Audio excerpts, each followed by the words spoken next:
Hi there, folks. Welcome to another episode of Michael in the Backyard. Well, we got to finish a project. You ever get to a project point where I've heard other people talk about it, and I experienced the same thing, so I'm going to talk about it too.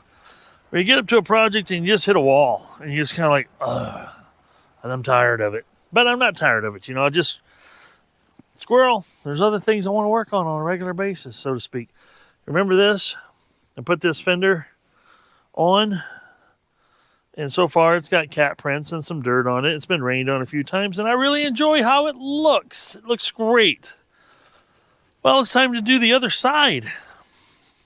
The other side, if nothing else, I want to get the Fender on. It's kind of cold out. I'm going to try to paint. We'll see. We still got to clean up, this. We got to pull that wheel off. We'll wire wheel it off. It should go a little faster than it did last time, just for the simple fact, figured out what I was doing in the process in which I'm doing it. The one thing I didn't cover a lot on the last video was what I did to the outsides of these fenders. And I'm going to show you a little more of that. But first off, I want to get this garage door open. We're going to get the jack underneath the tire. We're going to pull that wheel off, and then we're going to replace the hubs. I've got my big brake hub all ready to rock and roll. I got my old hub here all greased up, ready to go. All the components to go in it. Got my brake drum with the 5 fine thread nuts to bolt it back in place. And then I can get it back on all 4 wheels again. That will be nice. So sit back, enjoy the ride. When I get to the TIG welding part, I'm going to show you a little more on my TIG welding. And it's nothing fancy, but we just want to melt the seams together. As you can see it here, I fit everything up really close. It's actually fit up really close. And I just want to run a bead of weld on this thing just to get a clean seam so the outside of the fender looks nice and smooth. And nice thing about this being symmetrical, whichever side turns out best is the side I put toward the outside. The rest of it is going toward the inside. A little bit of a cheat, yeah, who cares? It's going to work. All right, let's get after it. Let's get these wheels dealt with. Well, there's no greater feeling than finally getting closer and closer to getting to the finish line on this project. As you can see, we got her jacked up there, and we're going to pull the wheel off, and then I got to get out here and pull the hub off.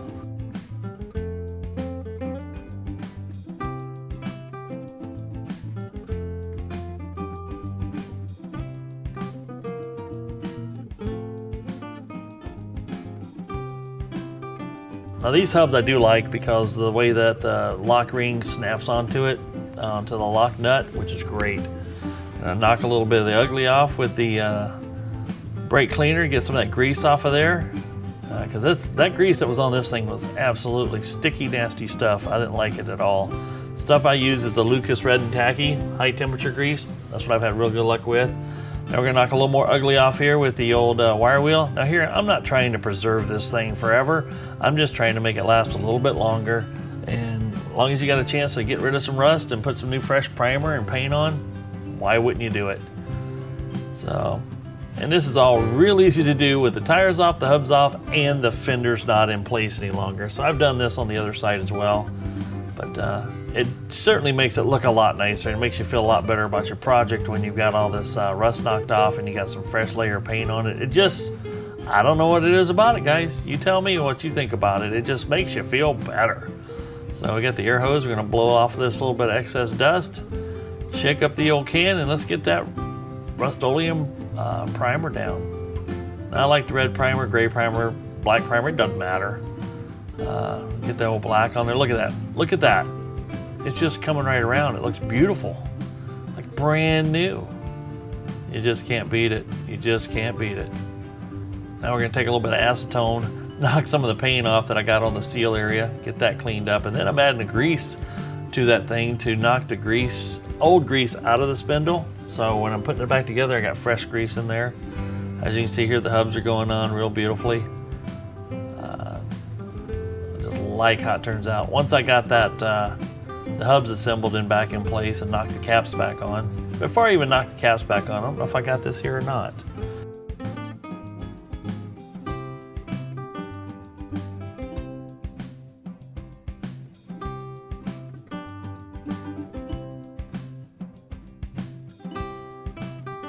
to shoot a little more grease in there, rotate it around while I'm pumping some grease in. Yep, that's exactly what I'm doing. And just kind of make sure it's got plenty of grease in there, you know. I packed the bearings really well.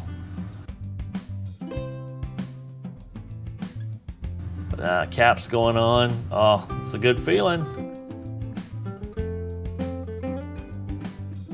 Now we're getting close to, oh, what are we doing here? Yes, sir, I'm finished blending off a little bit of that weld. I haven't welded it yet, but I want to make sure the seams are clean. I'm trying to knock off any excess, you know, get the bare metal showing, because this plate has like a scale on it. Oh, there he is. Close your eyes, don't look. So all I'm doing, I'm not using any filler rod here. All I'm doing is putting the TIG torch in there, blending it in, and what that allows me to do when I go to sand it is I can roll those edges over, make some nice soft edges with some good thick material still there. It actually turned out really well. I'm really tickled how these fenders turned out. They're crazy strong, obviously full weld inside and out. Now, as you can see here, I've got the board pulled off. Had to cut all the bolts off. A lot of them are pretty rusty and they wouldn't just come off, so I pulled them off and got it out of my way so I can actually start getting ready to install this fender.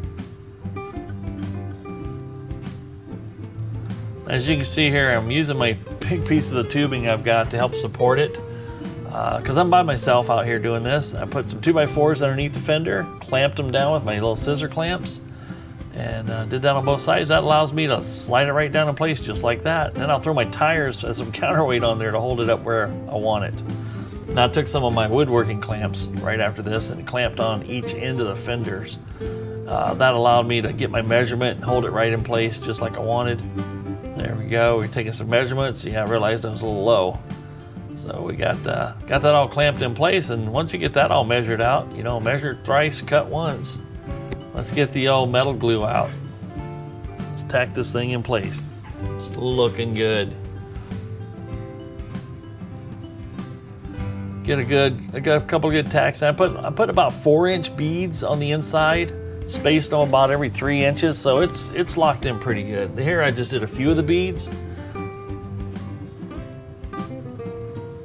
I unhooked that one, realized the fender's still kind of not quite where I wanted it, so I clamped it back up where I wanted it. Added a little more weld, and I noticed once I get my gussets in there, it's going to be perfect. And here's my first gusset.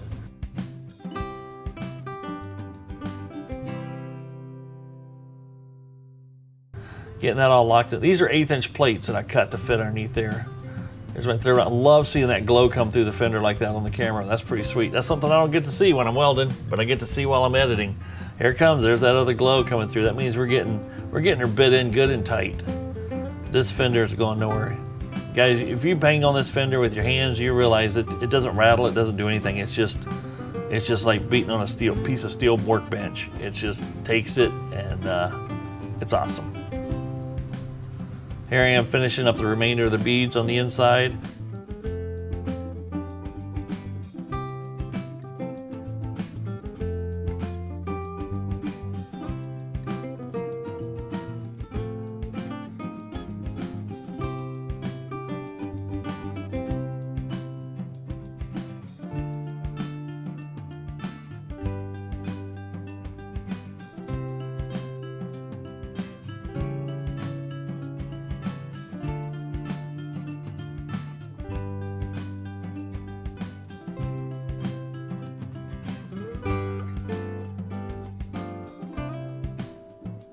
Hitting it with the wire wheel one more time just to knock off any kind of ugly, and air gun, and then some acetone wipe down, and then we'll get busy, you know, putting a primer on. This is coming down to the wire here, folks. It's looking good.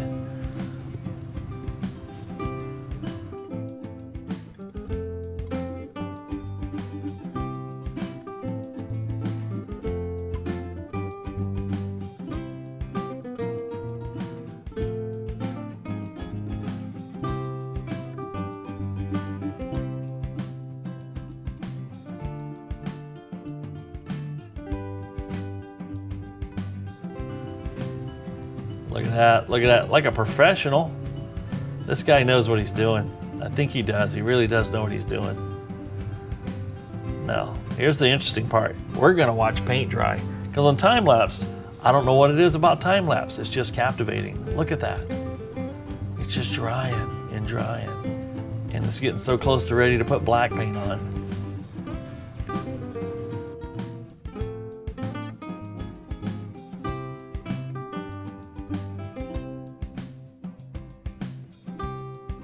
What? What's this? It's dry. Sweet.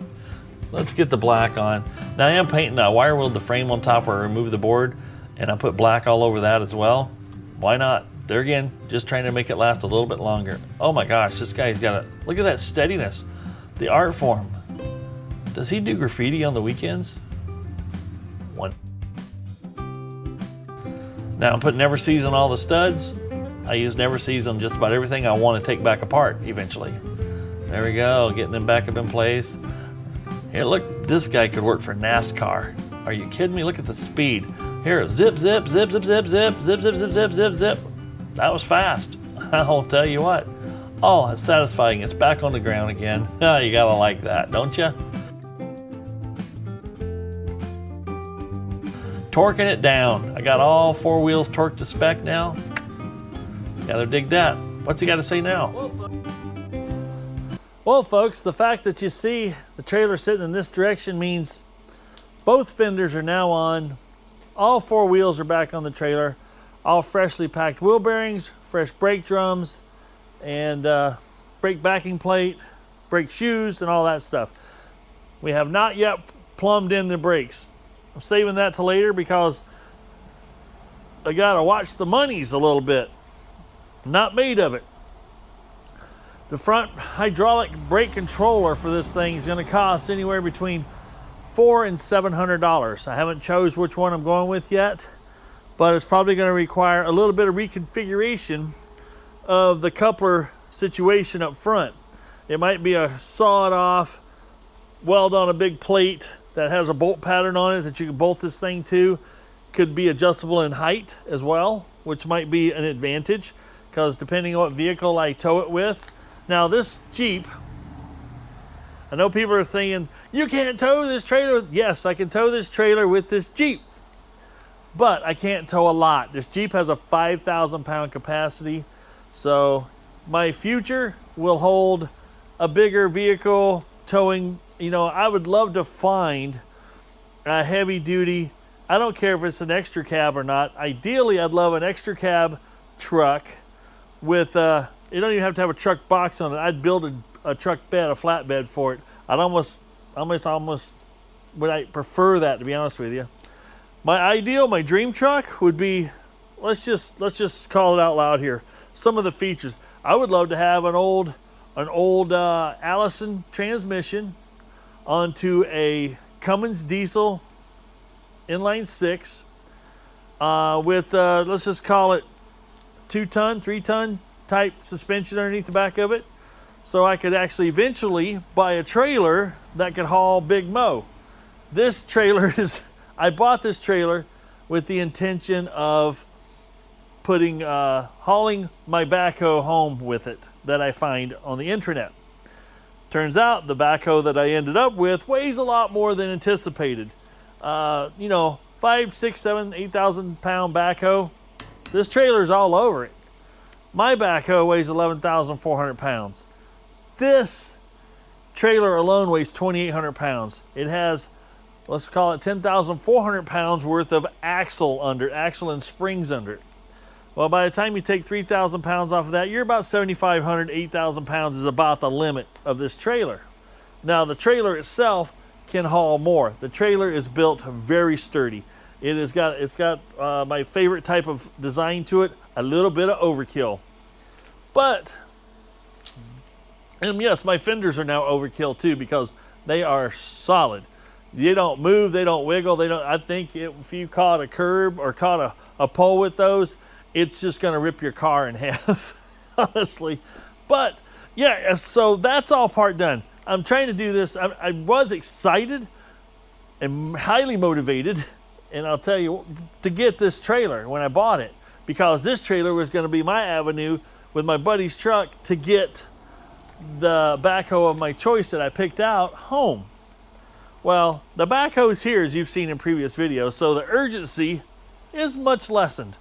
But it sat here for 2 weeks, 3 weeks now in front of my shop here, blocking my shop, because I was focused on using the backhoe and doing some digging and draining some pond stuff. And those videos are coming soon. Just to kind of give you, I've been busy with it, which has been a lot of fun. Tomorrow the reason I'm working out here tonight, the lighting and the video quality, I hope turns out okay for you guys.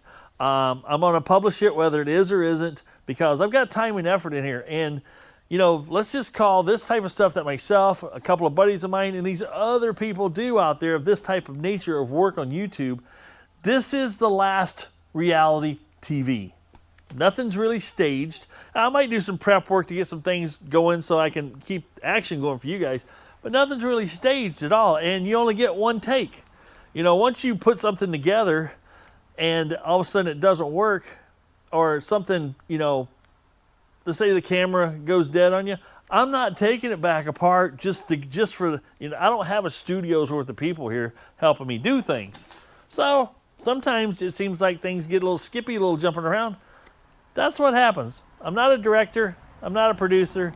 I'm just trying to share things that go on with me in the backyard with all you folks out there. And if you get some great entertainment out of it, bonus, right? So, and this look at it sticking straight out. What the heck is going on there? That's crazy. So, I backed it around here. I'm going to show you some stuff. And here again, we're just going off of what light I have out there. I've got plans for more lighting on the outside of things to, you know, make life better. So, I promised, where you at? I promised I'd do a name drop for what's in this box. And that's all they get is a name drop, because we're not talking a lot of dollars here. But what we got here is Part Sam. Name down here. It's not sponsored. It's just a name drop. They sent me some of these trailer lights here. A whole trailer light kit, as it were. And I'm not always a fan of the rectangle lights, but these I kind of like. They're sealed up here. They got some nice sealing. They got good wiring.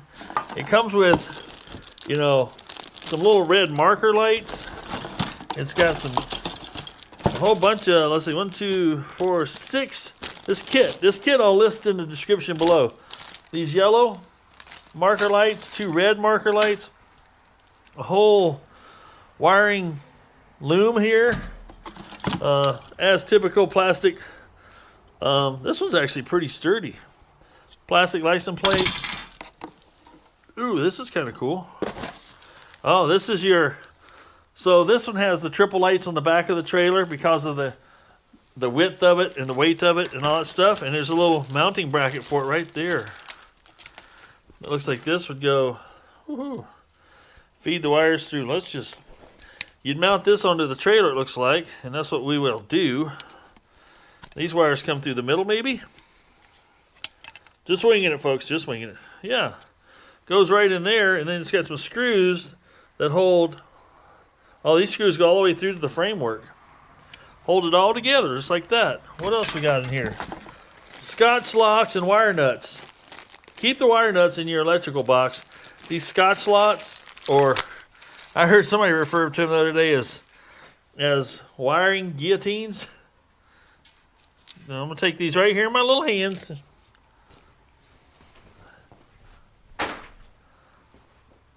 Straight to the garbage. What else we got in here? Reflectors. That's pretty cool. A lot of them.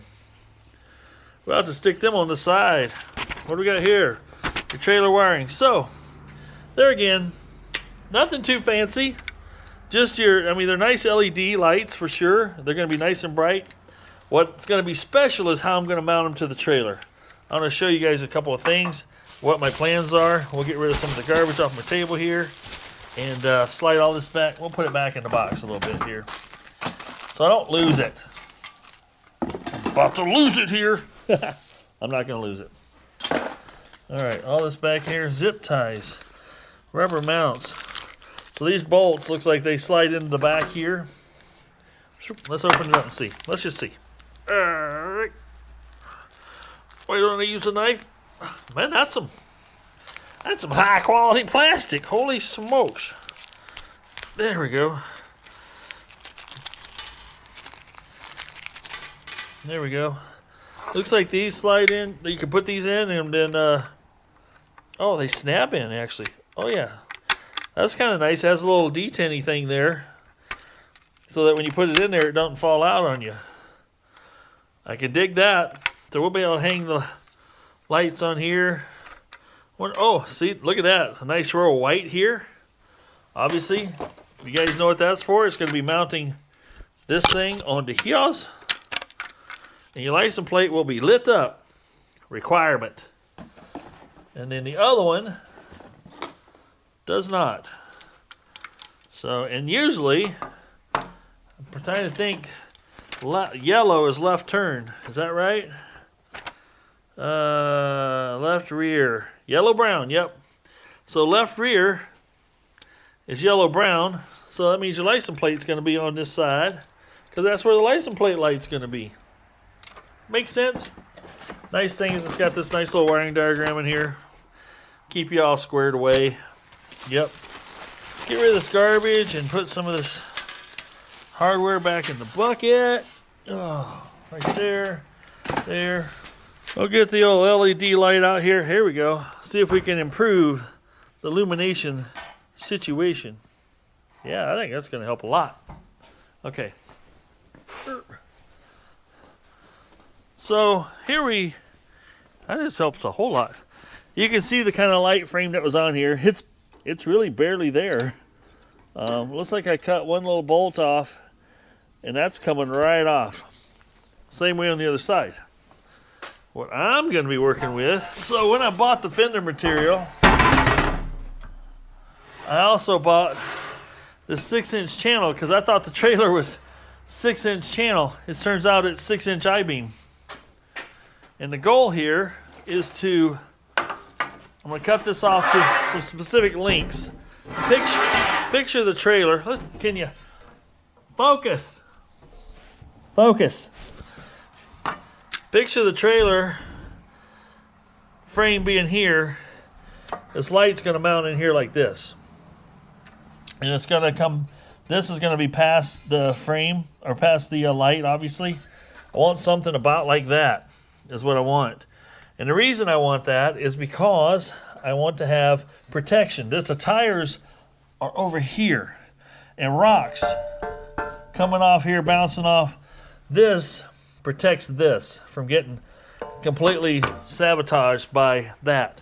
The other thing I'm going to do is I'll be cutting this off, and then I'm going to reshape it so this fits inside the channel on the, or the I-beam on the trailer itself. Then I can weld it in on both sides.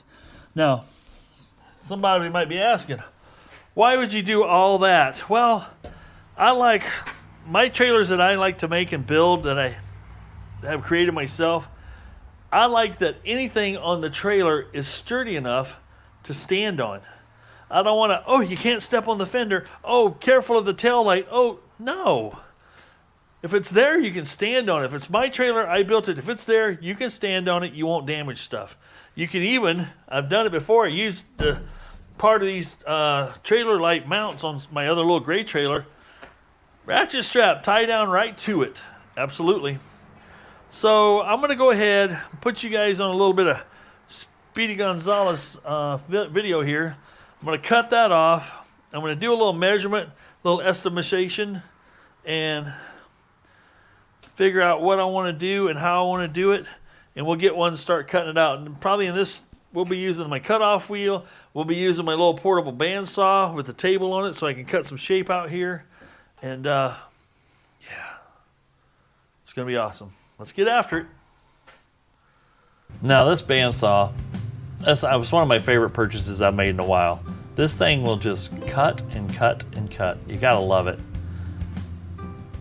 I'm putting a little table on it. As you can see, this is 2-inch thick at the edge of this channel, and it just goes right through it. I don't have a coarse blade on here. I've got the coarsest blade you can buy at Harbor Freight, but man, these things work so well.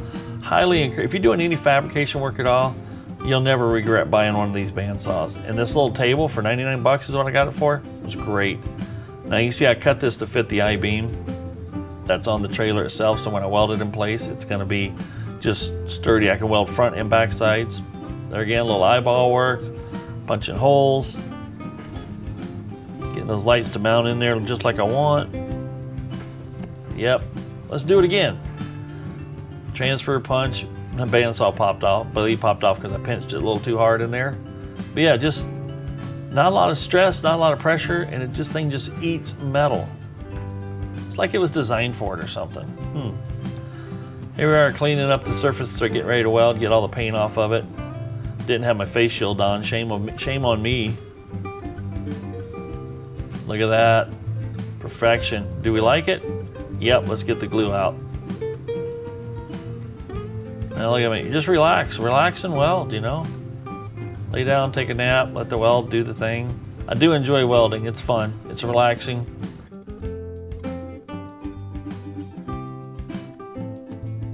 Look at the paint burn off of that under top side there. Yep. Just wonder what the neighbors think when they see all this bright light at night. Is it blinding? I don't know. Look at that, I stepped on it. That's how I tested it. I actually, the time lapse didn't catch it, but I stood on it, bounced up and down. Now we're rounding off this corner here because you know as well as I do, I'm gonna be the guy that rips his shin open on it. And instead of having stitches, I get to just have a nice bruise because I rounded the edges. What? He's painting it already. Well, it's fun painting it while it was just freshly welded because it was kind of chilly that night and the paint dried almost instantly because the metal was still very, very warm. So let's just call that baked on powder coat.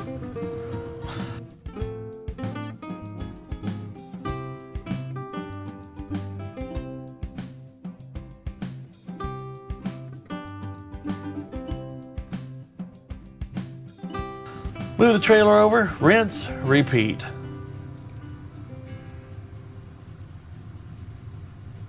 Same thing, do it all over again. This one I was cleaning up with the sanding pad instead of the grinding wheel. Can't believe it, you saw there, it was very fast, but I had the, pulled the brackets off that had the light originally held on there that was all bent up. Those things were held on with self-tappers. There we go. And we cut it off pretty good. We didn't have very much gap to fill there at all, which was really nice. And just laid a nice bead front. You know, one bead on one side would have been more than enough, but no, this joker's got to go and do it again. Ooh, there we are, primer. How about the black paint? Yeah, there you go. Looking good, feller. You might have this thing done before you know it. Let's see what else he's got to say. Well, folks, we're getting extremely close. It's almost scared me how close we're getting to wrapping this up.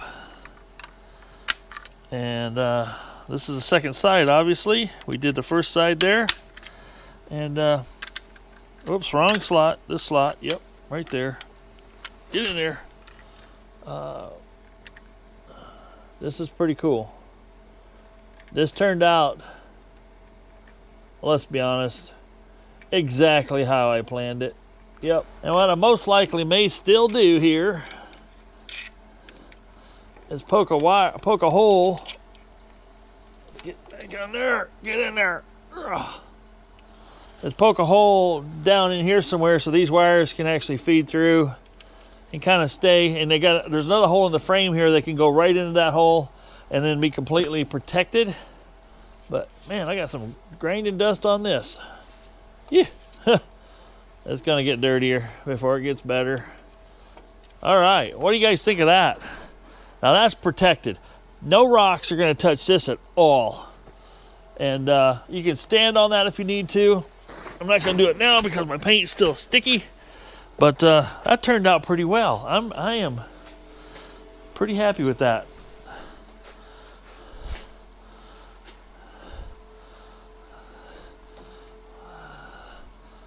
But that turned out pretty darn spiffy, if I don't say. Oh man. Now, in the morning, we're gonna get out here and put that last LED strip out here. We're gonna call it for tonight. I've got my hour a day in already. Okay, let's call it 3.5 hours since I got home from work. So what I got grinding it's all over me. But that was just, there again, this project is, I wouldn't say drug on. It took exactly the amount of time it took to do it, which was not excessive. It just took time and effort. You know, those fenders, building those fenders from scratch was not what I would call a task that everybody wants to do. So it's easier just to buy fenders and pull them on there, but weld the inside to outside, making them out of heavier gauge stuff than you can buy at the store, just warms my heart. So I am just, sometimes I just like to sit and admire some things when you get done with it. Now, let me talk about something here. This little portable bandsaw, over here, yeah, I'm a long ways away now. I put this little table on here that came with it.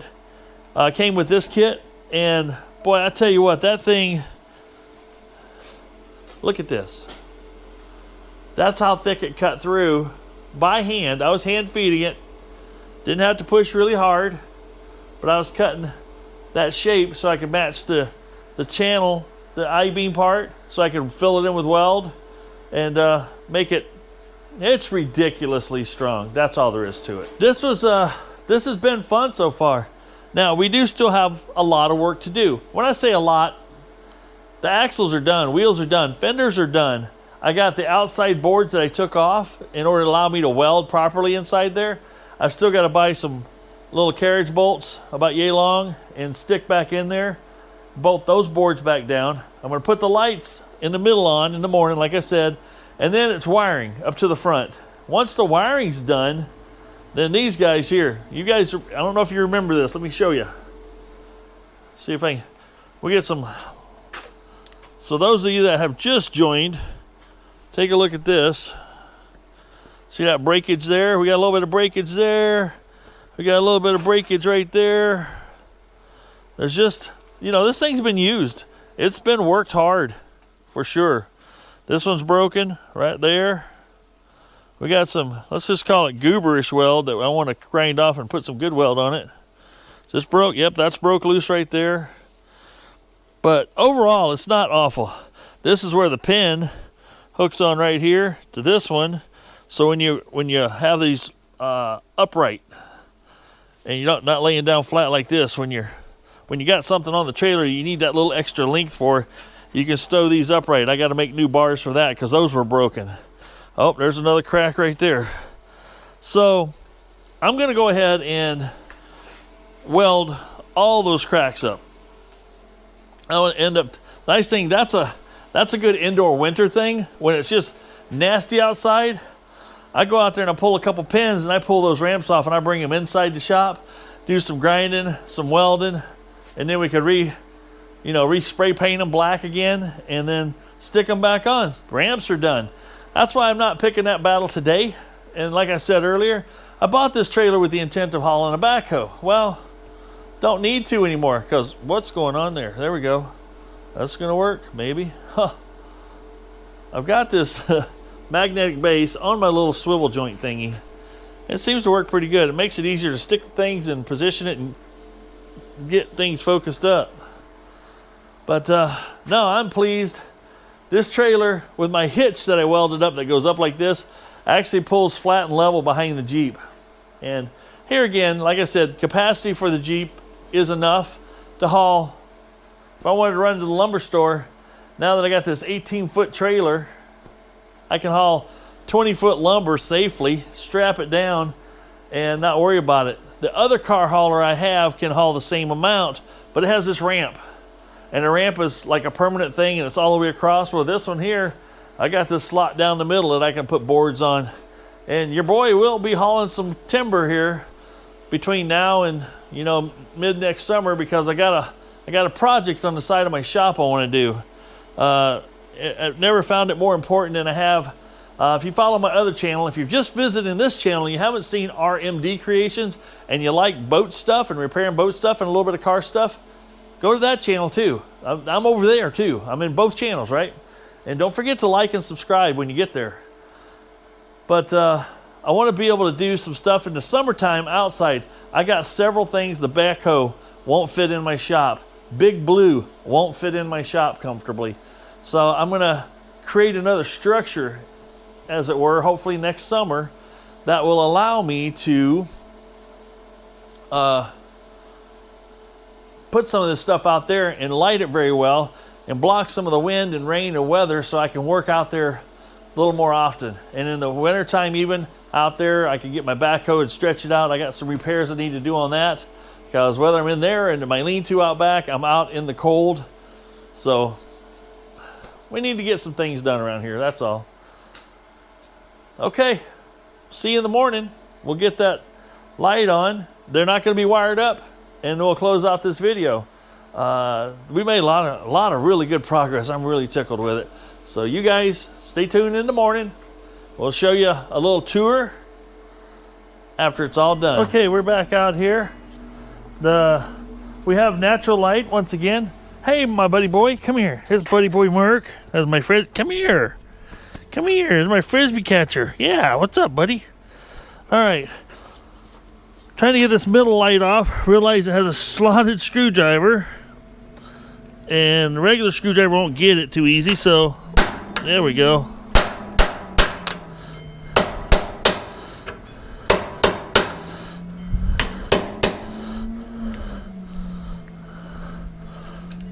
That's tight, but it's moving. Just can't replace the handiness of one of these impact drivers. It looks like they maybe have drilled and tapped this frame. Be really cool if it lined up with my other light, but I'm pretty positive it won't. That one's loose and free. This still has 2 of the 3 bulbs in it, but no lens. And it's not LED. It's a piece of tubing. So I think what I'll end up doing is drilling and tapping it myself for my light. That is a thick. Boy, that's like at least 4, 4.5, or 5 by, golly, what size is it? It's curious. That's a big, thick piece of tubing back there. That's not lightweight. I was toying with the idea of drilling straight through it. Yeah, that's 3-inch by 3 by 5 tubing, and I ain't kidding you, that looks to be at least 1/4-inch wall. They weren't playing around with that. I'm happy to see that. That's some seriousness, no doubt. Now the question would be, how do I want to mount this? So it looks like just 1/4-20s here that somebody had tapped in there. Can I take advantage of that and make me a couple little offset brackets so my wiring can pass under here and be connected up effectively?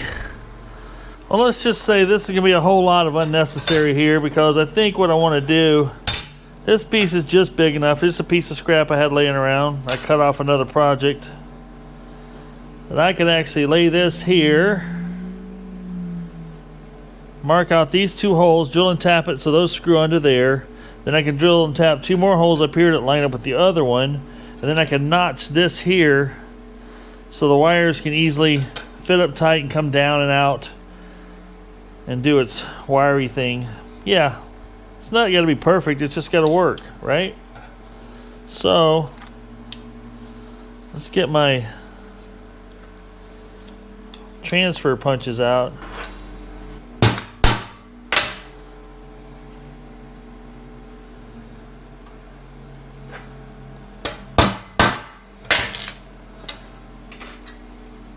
Now I gotta find me some screws. Looks like I found a screw that I like. Now let's find a tap that is the right size. What size is this guy? Pretty sure this is like an 8 series.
Mercury. Hey, buddy. My buddy boy. Yes, sir.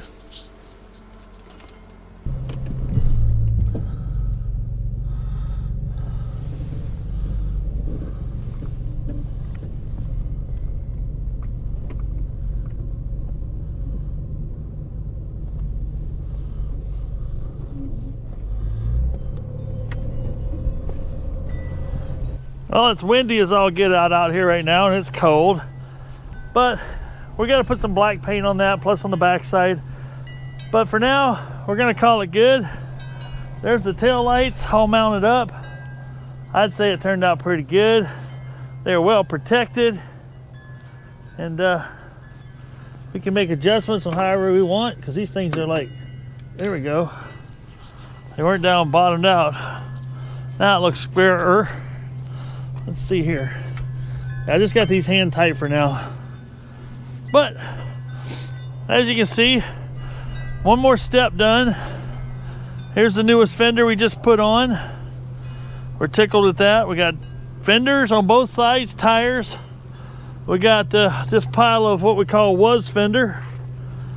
And we disconnected it, and here's where it's gonna sit for a while.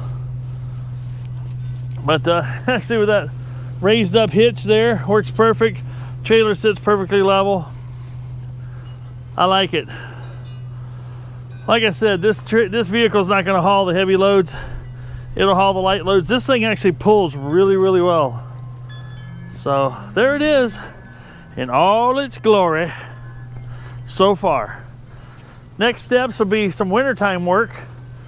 I'm gonna take these ramps off because they just got a pin you pull out of here, right here. Slide that rod out. Those ramps come right off of there. We'll take those in the shop. We'll clean them up, weld them up, and they'll go back on. Then basically all that's left to do to make it a usable trailer is replace the front hitch with a hydraulic hitch, and then run the wiring, run the brake tubing, and then I'll throw a little paint on it, and we'll get the DOT out here to approve it so I can get a license plate for it. That's pretty cool. I'm pretty happy so far. It's coming right along. It's gonna be a good trailer. Nice. Oh my goodness, is it chilly out here? Very chilly. Well, this is Michael, and 25-mile-an-hour wind gust out here. Tell me how this, I'm kind of curious how this thing's killing the sound on the wind noise. Does a pretty good job. I found out if you have your back to the wind, the buffeting coming around you is worse than walking into the wind as I'm doing right now. There's Merc, you know what he's wanting. There's a green frisbee up here on the hill. And he wants me to throw that for him. He's gonna run around this ball until I get the frisbee. Aren't you, buddy? Let's throw him a couple. And then I gotta get on to my next project real quick. The good news is the trailer on the hill there can sit there, and as I'm at a good stopping point there with everything completed that I want to get done before winter sets in hard. And here we go, Merc, you ready? Let's see if we can get a good throw here. You ready? Here we go. There we go. Get it, buddy. Whoa, look at the wind take that thing. Oh, what happened? What happened? He shakes it. He shakes it because he doesn't like it when he misses. Come here, buddy. You gonna drop it? You gonna drop it? Making me dizzy. Here we go. You ready? Let's go this way. You ready? Here we go. Whoa. Yeah, boy. Good job. The wind won't let it go very far. This time we're gonna challenge him. We'll throw it with the wind. Come here. We're gonna make you run down the hill. Let's go. Let's go. There we go. There we go. You ready? This way, we're gonna run down the hill. Run fast. Ooh, the wind just went right out from under it. Oh, good times. Well, folks, this is Mercury and Michael saying, if it ain't broke, fix it till it is. We'll see you in the next video. we're gonna go look at this pond project here and see how it's coming along. And more on that to come. I'm out. Want to try one more, buddy? Come here. Let's try one more. There we go. There we go. There we go. That's my boy. Good job. Good job. Let's go look over here. Thanks, folks. Don't forget to like and subscribe.